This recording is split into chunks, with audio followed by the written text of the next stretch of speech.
I realized I wanted to be an archaeologist and anthropologist when I was in my second year of my undergraduate education at UC Santa Barbara. And I think I grew up, like many people in America, not really knowing what anthropology was. I knew what archaeology was, of course, but I really never knew it was a discipline that you could actually do or get into. I went off to college to Santa Barbara, not far from where I grew up on the California coast. And I wanted to be a marine biologist. I was really interested in marine mammals and fish and all sorts of different aspects of the ocean. But I got to the university and I found that during my first couple semesters I was just taking classes primarily about calculus and OChem and all the biological prereqs. And while those were fine, it wasn't really what I wanted to do. And I sort of stumbled into an introduction to archaeology class during my second year as an elective, and it was a class taught by Brian Fagan, who of course is, one of the famous archaeologists. He did at that time, and in subsequent classes I took with him, really discourage most students from becoming archaeologists, and I was disappointed with that at the time. But really, what he's trying to do is tell us, look, this is a difficult field to make a living in. This is a difficult field to get into, and only do it if you really like it. But his course prompted me to take another course by a guy named Mike Glassow, who ended up being my mentor while I was an undergraduate. And this was a course on California archaeology. And I'd grown up on the coast of California. I'd, of course, been to a lot of the local museums. I'd seen and learned about some of the tribes in California growing up.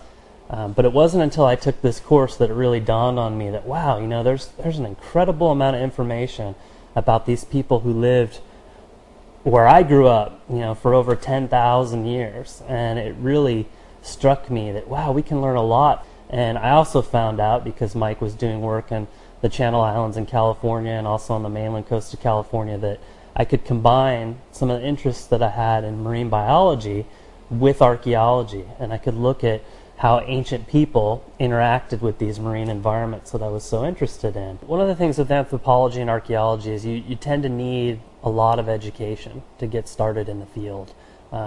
Archaeology has changed over the years, and that we now have a whole bunch of subdisciplines or different fields of archaeology that you can get involved in. Traditionally, archaeology was something that you did in a museum or university context, and within the last 10 to 20 years, there's been the growth in America, what's called cultural resource management. And this is private and public sector work that deals with preserving and protecting archaeological sites, especially when they're going to be developed. As a research archaeologist, working in a museum setting and then previously working at a university, I needed to get a PhD. And this started, getting a bachelor's degree as an undergraduate, building that solid liberal arts background in anthropology and archaeology and linguistics and physical anthropology, that kind of traditional four-field approach. And then I went on to graduate school and started with a master's degree. I did a research paper focused on my own independent research, took a series of graduate level seminars with other graduate students and a faculty member. You ultimately end up in your PhD work. And if you're doing the math and adding up years, you can see, 4 years as an undergrad, 2 to 3 years as a master's, and then as an anthropologist or archaeologist, it's usually another 4 years to get the PhD. So you're talking probably about 10 years of education total from undergraduate all the way through to the PhD. I finished my PhD at the University of Oregon in 2004, and this was after I'd been in graduate school for about 7 years, getting my master's degree on up. And I was lucky to get a job right away teaching as an assistant professor at Southern Methodist University in Dallas, and it was a fantastic place to work. I had the good fortune, I was very lucky to get a job here at the Smithsonian's National Museum of Natural History just over a year ago. I joined the department in September of 2008. Came on at a very great time. There's a wonderful group of colleagues from the archaeobiology program to the Arctic Studies program on down the line. It's a very dynamic group within anthropology, and then also the museum having a series of biological and a geology department too. It's just a very engaging place to be. My days here at the museum are a little bit different than the days I spent at the university.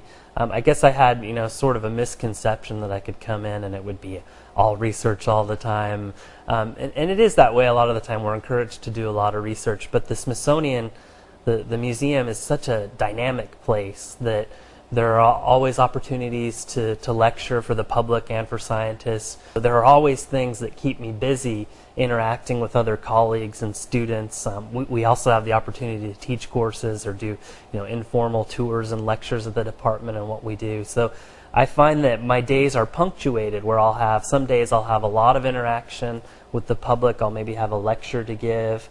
Other days I'll have a day of 8 hours spent doing research, and I'll try and break that up with writing for most of the time, trying to get a scholarly publication together perhaps, to doing some data analysis, to doing lab work.